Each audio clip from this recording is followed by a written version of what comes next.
I was hoping the wasp gremlin wasn't going to come back after our little explosion earlier.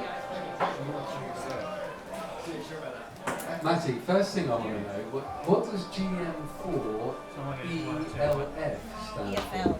The EFL was, Yes. my granddad was an amateur radio and that was his signal name. Oh really? So Oh, when well, I- like ham radio, ham see? radio, Yeah, So amazing. I inherited like his registration plate which he had above his, and when I was little obviously there was all these beeps and looks coming as he spoke to people across the globe and Wicked, I love that. so yeah, that was, people don't get it, but hey, it means something to me as well. Absolutely. Is that your first sort of foray into noises and sounds and electronic music?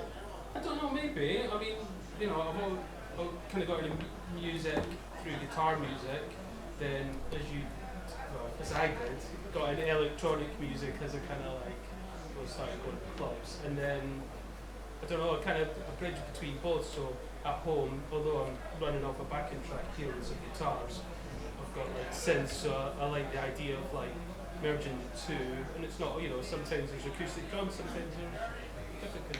Well, that's interesting. So I was going to ask you about this. So you've got a continuous backing track that's played all the time in Ableton? Yeah, it's like? I mean, sometimes if I've got more time, I'll maybe build it in an octa track and have that running, and then, but it's still essentially a backing track. So when I've not got as much time, I'll just create a backing track from songs.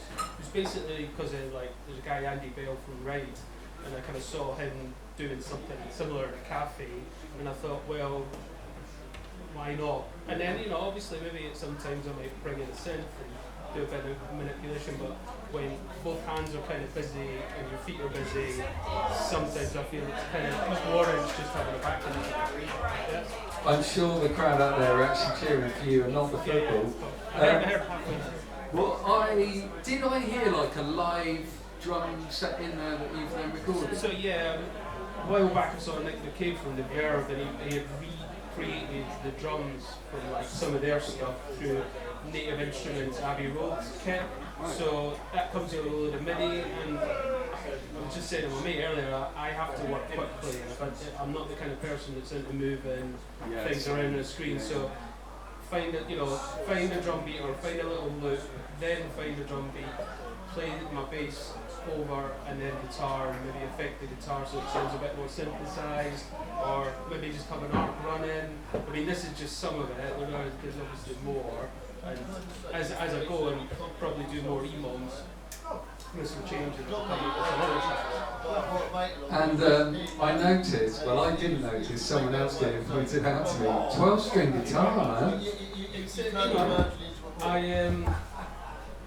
I saw it, it's a Squire, you know, it's not always the most fancy name of guitar, but I thought I want to try a 12-string, and it's,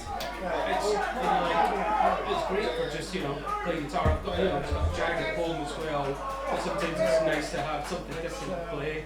It sounds different, it forces you to play differently as well.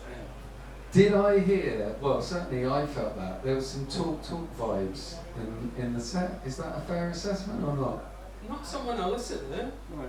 but interestingly, I mean, that for me that's a compliment. if I hear anything, I'm hearing fair stuff like that. But fine. Well, absolutely. Thanks for coming down.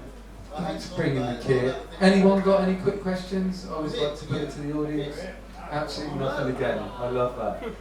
Thank you very much. Round of applause, please. Thank you.